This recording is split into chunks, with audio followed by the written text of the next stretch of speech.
Hey, what's up guys? Bajheera here. Now continuing on with our Legion information video series, I suppose. This is going to be taking a look at the warrior talent trees. Now, once again, as I preface a lot of these Legion videos, is that the Legion beta isn't even released yet, so a lot of this information is being extracted from a potential build of the potential beta.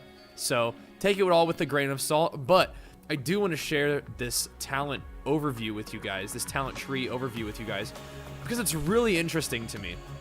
In Warlords of Draenor, we saw talents that were sort of arranged by different choices. For example, you had the choice of Shockwave, Stormbolt, or Dragonwar, kind of like stunish talents, and then you had damage talents like Bloodbath, Avatar, Bladestorm. But now in Legion, you're getting a lot of like diverse talents across a lot of different talent setups. So this is going to give you a chance to have a lot of really interesting builds, like maybe a build more to focus on self-healing, maybe a build more focused on mobility, maybe a build more focused on having lots of abilities to use but fewer big cooldowns. And then you have the opposite, where you have bigger cooldowns but fewer abilities total. So I'm going to actually just go through these talents, and rather than providing a ton of, I mean, I probably can't help myself but give a little bit of opinions that I have.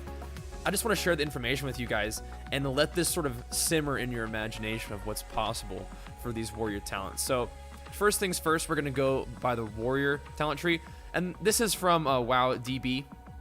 So just shout out to them. The little abilities video was from Wowhead, so got to give credit to my sources, of course. So let's look at the abilities they have. They have Mortal Strike, Slam, Execute, Seasoned Soldier, Victory Rush, Colossus Mesh, Tactician, Whirlwind, Cleave, Hamstring, Defensive Stance, Berserker Rage, Plate Spec, Recklessness, which is, look at this, Recklessness is a 1 minute cooldown. 1 minute cooldown. That's crazy. At least that's how it's listed here. You know, you can't count on that too much. But then of course Rallying Cry is a 3 minute cooldown. So, all right, let's look at these talents. So right off the bat, at level 15, you have the choice between Shockwave, Stormbolt, or Sweeping Strikes. So Sweeping Strikes is a talent now, and you have to give up your stun if you want to take it. So that's pretty interesting right off the bat. Sweeping Strikes only applies to Mortal Strike and Execute, so this seems like a lot of warriors might not be taking Sweeping Strikes unless you only wanted to deal damage, like maybe in a PvE scenario. But I think a lot of warriors will still be having to choose between Stormbolt or Shockwave, but we'll see. Impending Victory is we read about this. Your slam has a 40% chance to restore 10% of your health, so it's kind of like a passive healing ability. 10% heal is not huge, but a 40% chance on an ability you're going to be using fairly often may equate to a lot of self-healing. So I know a lot of warriors sort of don't feel like they have a lot of defensive capabilities. Impending Victory might be a talent that you like, but at the same time, you're going to have to choose between a lot of really cool talents, like Bounding Strike. So Bounding Strike is going to reduce the cooldown of Heroic Leap by 15 seconds. It would also increase your run speed by 70%. So keep this in mind, because in a way, these are all defensive talents, right? So Die by the Sword, this is like one of the ones I feel like is going to be necessary. But it's a tough call. So it increases your parry chance by 100% and reduces damage taken by 30%. Keep in mind that's a little bit of a buff from before, but it's a flat 2 minute cooldown. Remember that even if you take anger management, it's not going to affect Die by the Sword. So these are all kind of defensive talents. This is an offensive talent in a way, because you can obviously Heroic Leap into combat more, increasing your run speed. But it also gives you the ability to run away more often, which could synergize a little bit later on with the second wind talent that we'll look at in a moment. But I think Die by the Sword is kind of like the choice. So right now I'm thinking that we'll have Shockwave and Stormbolt and Die by the Sword for PvP. Now, here's another really tough set of talents to choose from. You have Dauntless. All of your abilities cost 20% less rage. So that's right off the bat pretty cool. Then of course, everybody's really excited about having Overpower back, but you do have to make a tough decision when it comes to Overpower. So you can have Overpower back, which is going to give you just another ability to use in your rotation. But if you choose Overpower, you're going to be losing out on Avatar. So this is where I was talking about. You have the ability to choose between maybe more attacks to have in general, or to make your bigger attacks that you have baseline hit harder. So Avatar is the same as it was before, but like I said, you have to give up Overpower to take it. So these are tough decisions that we're going to have to make here. So here's our next talent tree, or talent sort of row, is Second Wind. So Second Wind is different once again. We talked about this. You gain 6% health every second when you haven't taken damage in the last 5 seconds. So this is why I'm talking about Bounding Strike. If you can Heroic Leap far away and line of sight for 5 seconds, then you're going to take a lot of health back, as long as you don't have any dots on you. So that's something I can see these synergizing well. If a warrior needs to have like a runaway and heal before they get back in the mix type style. But then you also have like, these are kind of strange talents when you put them all together, right? So on the same tier as Second Wind, you have double time, which is like odd. It's like you can either escape battle and heal, or you can have more mobility within battle with double time. So it looks like for the way it's going to work with warriors, that charge is just going to be a straight up 20-second cooldown, I guess. Because I don't see Juggernaut anywhere, but you have double time, which is an option. Then you also have on this talent tree Imposing Roar, which means that Commanding Shout also increases Leech by 20%. But the Commanding Shout isn't normal Commanding Shout. It's like Rallying Cry Commanding Shout, so 3-minute cooldown. So you're taking a talent that's going to affect your 3-minute cooldown in a kind of weak way. So I don't think this is going to be taken at all. Maybe in PvE, I don't know. But I don't think PvP, 20% Leech, we know that that's like the glyph of Rallying Cry is not that good. 20% Leech is not going to be enough to save you. Second Wind, if you can escape, is going to be cool. But I think double time is a choice that a lot of warriors are going to be taking here. In my opinion, it's the best one because it gives you more in-combat mobility. Second Wind is going to be really hard to escape combat with no dots ever. Imposing Roar is a talent that gives you a weak leech on a 3-minute cooldown. So I'm pretty sure double time is a choice. Hands down there. But Second Wind could be cool. I think a lot of warriors will experiment with it. And it's definitely a great leveling talent, for sure. But this, for PvP, I think double time's a choice. Here's another tough call here. Fervor of Battle. Cleave and Whirlwind generate 2 rage for each target that hit. That's cool. I like it. Increase rage gen, especially if you're going to go with like a rage focused spec, where you have like your abilities cost less rage, you generate more rage, and maybe you can go anger management. For every rage that you spend, you're going to be taking more. I mean, obviously these kind of talents synergize strangely. Like you're spending less rage, but you want to spend more rage. But I don't know. It could go together somehow. But let's look at this anyway. So then you have Rend. I'm wondering where we're gonna find deep wounds. Because all this is like somewhat incomplete, but we heard mention of deep wounds. So I'm wondering if deep wounds is gonna be with arms, because if you have deep wounds and Rend, that could be a ton of dot-based damage, which is gonna be intense. So once again, you're gonna have choices of, you know, a lot of abilities or big damage cooldown. So Rend is just an ability that you can use whenever. Same thing like Overpower. But then you also have Bladestorm. So notice here that you can Avatar and Bladestorm together again, if you wanted to. So it used to be like back in Mists of Pandaria, you sort of had like the stun spec with Shockwave and Stormbolt, or you took like Avatar and Bladestorm. I mean, you could take Stormbolt, Bladestorm again. I mean, that's already the way it is. But the cool thing is you can take these big damage increase abilities together. But yeah, so you have to choose between generating extra rage just passively, doing an extra bleed, or maybe this might be our only bleed if Deep Wounds doesn't apply. But I don't know yet. But you could do double bleeds, or you could do Bladestorm. So you're gonna have a lot of different options. But you could still go Bladestorm or Overpower. You have all these different options at the same time. So really cool stuff.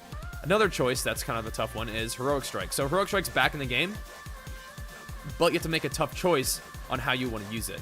I mean, Heroic Strike only costs 15 rage, though, so that's not a lot of rage for Heroic Strike. So having an ability that's off the global cooldown and might deal a fair amount of damage could be a lot of fun, especially if you pair that with Overpower. So you're going to have like a bazillion abilities to use all the time if that's the way you want to play your warrior. A really fast attacking arms warrior, it still makes sense to me. You know, you have like the great sword wielding arms warrior, or have like the katana wielding arms warrior. Either way, you know, you're a blade master, you're excellent at the art of combat with a two-handed weapon, but you can either do fast strikes that catch your opponents off guard, or you can do like really heavy slow attacks, which might factor more in with the Mortal Combo spec. This is powerful in so many ways. It can either be tremendous burst with 2 back-to-back Mortal Strikes, or you can Mortal Strike 2 different targets like consistently at the same time. Like, that's huge. I think Heroic Strike is cool, and it's neat that they're giving Overpower and Heroic Strike back. I just don't see them being a talent that a lot of people are going to take if they want to play the best thing. So they're giving it back to us, but forcing us to make a tough choice. I think Mortal Combo looks so good here, but people will try out different specs, and a lot of it measures up to how damage feels. But a Mortal Combo seems really exciting to me. But also there's Titanic Might, which increases the duration of Colossus Smash by 200%, but halves its effectiveness. So you're going to have a longer chance where your damage is amplified. It just won't be amplified as much for that duration. So another tough call here.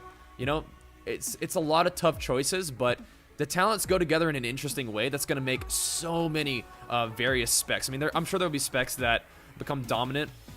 In general, there will be specs that become dominant for a particular composition, but one of the things that's going to be fun for warriors is to make these choices and develop their spec the way they want to. Because I feel like a lot of these things could be effective. And I think it's going to be a lot of fun. to see how they measure up. But now we have Anger Management. Keep in mind now, the Anger Management only affects Recklessness, but Recklessness is already on a minute cooldown, and it's for every 10 rage that you spend. So an ability like Heroic Strike paired with Anger Management means that you're going to be spending rage like crazy. And Recklessness could be coming up, you know, every 45 seconds, every 50 seconds, which, keep in mind that Recklessness is every special attack for 5 seconds is going to crit. So that means that abilities even off the global cooldown, like Heroic Strike, will crit. So if you're going to be playing Heroic Strike, you're probably going to want to do Anger Management because you're going to be able to dump out so much damage in 5 seconds. But then the same thing, you know, your Mortal Combo is going to be able to double crit too. So that's pretty intense. Anger Management looks neat. Only affects Recklessness, but, you know, whatever. That's still cool. Opportunity Strikes, though, for another one of those sort of warriors who like more consistent damage or proc damage, smaller attacks but proc damage sort of things. Opportunity Strikes. I can see something like the Rend build plus Opportunity Strikes is just going to be damage taking, especially when they get low. There's going to be a lot of damage popping up on them when they're low. And if you have deep wounds as well, it's going to be pretty intense. But Opportunity Strikes is kind of like Kata or Mop Mastery. Your melee abilities have an up to 30% chance, based on target's missing health, to trigger an extra attack that deals 200% weapon damage. So 200% weapon damage is more than Overpower and more than Heroic Strike. So just to put that in perspective, it's a fair amount of damage. So you might want to consider that. Ravager, you have that option again. It's probably like, once again, a PvE talent. I don't think I would ever use Ravager in PvP, but you never know. You never know. But I don't think anybody's going to use Ravager. I think Opportunity Strikes or Anger Management is going to be the choice again. Both of them seem pretty cool. Anger Management, you know, decreasing the cooldown of Recklessness is a huge deal. But at the same time, I still think Opportunity Strikes is pretty cool. It's something people might want to check out. So that's just arms, by the way. So let's look at Fury. Fury, their top talent is the same thing as arms, so tough calls there. But their 30 talent is Seething Rage. Enraged regen no longer requires or consumes Enrage, and its cooldown is reduced by 30 seconds, or 60 seconds. So let me scroll down in here and see if Enraged regen is a part of the tooltip. So normally it's a 2-minute cooldown, but it does increase your health. I mean, it does heal you for 50% of your maximum health, so it's a huge heal. And you could put that on a 1-minute cooldown without requiring Enrage. That's a really strong talent. You can scroll through these abilities, see if you see anything new. You also get... Single Mind Fury's changed a little bit. Interesting. It only increases the damage of Execute by 50%. That could still be huge. Because Execute hits really hard anyway. That looks pretty much similar. Raging Blow. It still costs 10 rage. It is only usable while enraged, at least on the tooltip. I don't think there's anything super new here. No. Looks good. Mastery, I don't know if the baseline mastery was less than was before, but whatever. Let's keep looking at this. So Seething Rage. Oh, yeah. Seething Rage is the same thing as it was, I just said. It infects regen and reduces its cooldown by 60 seconds. Okay, cool. Bounding Strike. So this is the same thing as it was for arms. It's the same, that Heroic Leap thing. Offensive or defensive talent. Furious Charge. This is going to be interesting because, keep in mind for Fury Warriors, as it's stated now, whenever you get enraged, you're going to be taking 30% extra damage. So that's insane, by the way. I don't think that can remain in the game that way. Even though Warriors heal for a lot and have an extra health pool or whatever, if you get enraged and kidney shotted, I mean, that's going to be so annoying. Not only because you're CC'd on your enraged, but you're going to, like, die in that. You will get absolutely butt blasted for a 6-second enrage, taking 30% extra damage. That's just unreal. I mean, you're going to have a cancel enrage macro, I bet. But that's going to be so annoying to have to cancel your enrage all the time and just get, like, wrecked constantly. I mean, do you even have defensive stance as Fury? I don't think so. No. Fury's going to be a lot of fun, but it's going to be a lot of fun in that you're going to die if you ever get caught in a bad situation. But I guess that's the fantasy of it. Raging Berserker and all. But anyway, Furious Charge would be good. 20% less damage for 5 seconds after charging. That's good. Endless Rage. You generate 50% additional rage. So as soon as I see that you're generating a bazillion rage, I'm looking at Heroic Strike. Because you're going to want to be dumping that with just constant Heroic Strike spam, which would be nice. Because Fury is going to be dealing... You know, Fury already attacks fast, but if you have like an ability off the global cooldown, then it could be a lot of fun. You do have access to Overpower as Fury if you wanted it. Once again, you have to make a tough choice. Endless Rage is awesome. Overpowers could be fun, but Avatar is really cool too. And keep in mind Avatar right now. It's the same as it was before.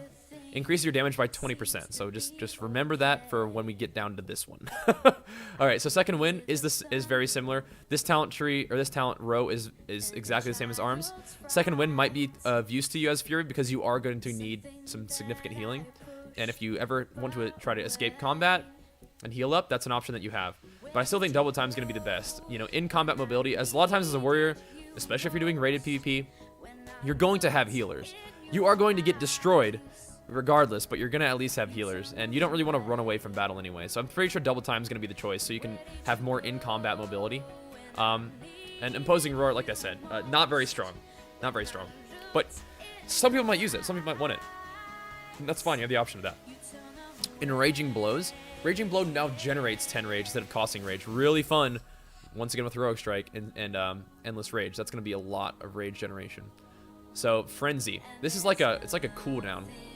I guess it's not loading right now, but what it does is it gives you, for like a couple seconds, you do a certain amount of attacks, and it also increases your haste as you're attacking. So if you want to, there it is. Furiously slash the target, dealing 100% of AP, physical damage, increasing your haste by 5% for 10 seconds, stacks up to 5 times. So you can have a lot of haste here, and if you're in rage, you're already going to be having 100% attack speed, so really fast attacks. Paired that with Endless Rage, whew, that's going to be a lot of fun too. I think this talent is so cool. Both Avatar and Endless and Overpower are cool too, but Endless Rage sounds like a lot of fun for Fury especially.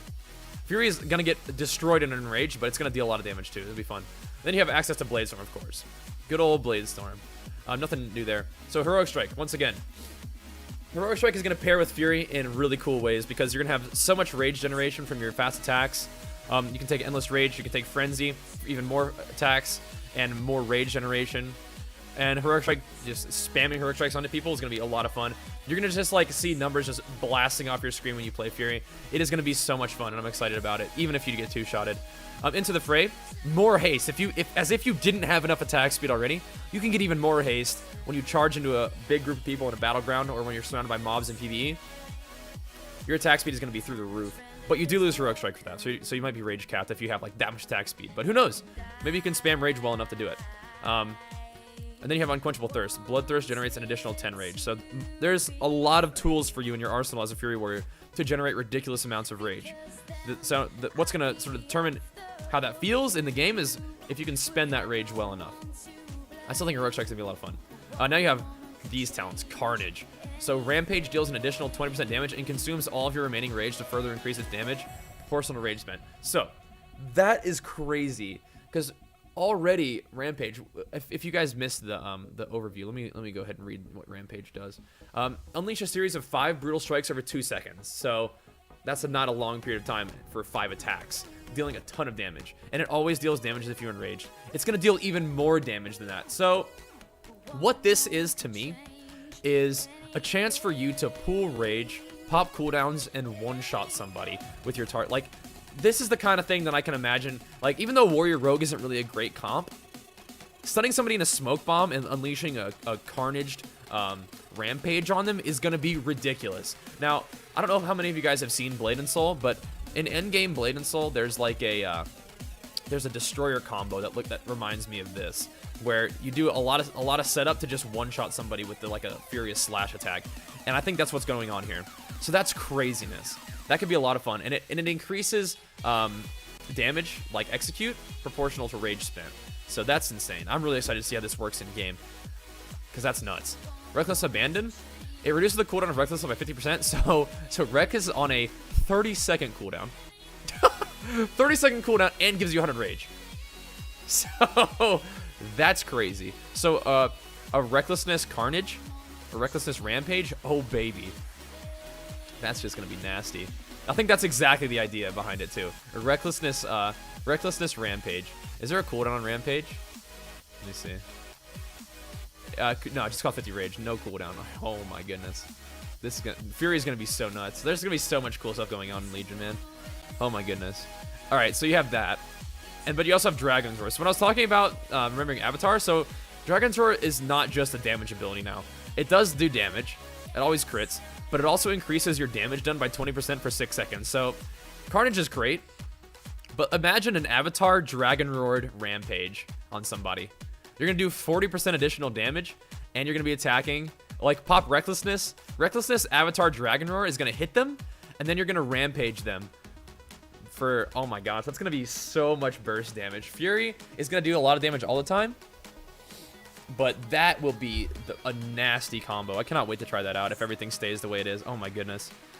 Fury is a very, very interesting spec because at the one moment you're gonna get one-shotted constantly when you have Enrage, but you're gonna one-shot people too. This is just nuts, man.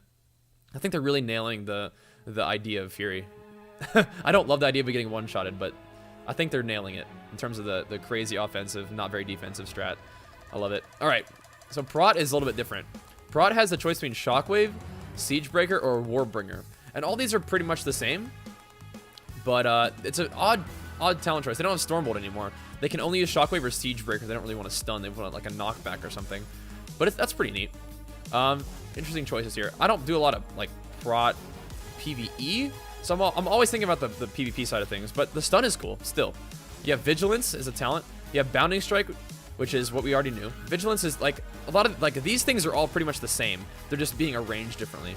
But Crackling Thunder, I don't know if you're going to want to spend a talent on the radius of Thunderclap. I just don't know about that. But these are cool. Vigilance is a big cooldown. Bounding Strike is just kind of mobility still. Anyway, so Renewed Fury. Ignore Pain also enrages you, which is increase your damage. So there's a lot of this, I feel like. Popping a defensive cooldown that also gives you offensive firepower. There's another one down here. It's not Imposing Roar, but there's one that gives you, whenever you use Demoralizing Shot, it also makes you do damage as well. I have to find that. But you also see that Intercept is also like a chart, is like a intervene or charge, which is pretty cool. But anyway, getting distracted. So that's Renewed Fury. Ignore Pain is a big cooldown for you, but it's also going to increase the damage that you do. We already talked about Ignore Pain in other videos. It's basically a new defensive cooldown that's going to give you huge damage reduction for the duration of like your health pool, basically. Pretty cool. But then you have the choice between that and Overpower and Avatar. So if you want to be an offensive Prot warrior, you have the chance to Avatar. If you want to deal a little bit more consistent damage, you have Overpower. Or you have a cooldown that's going to be like double usage for you. Damage reduction and damage dealt.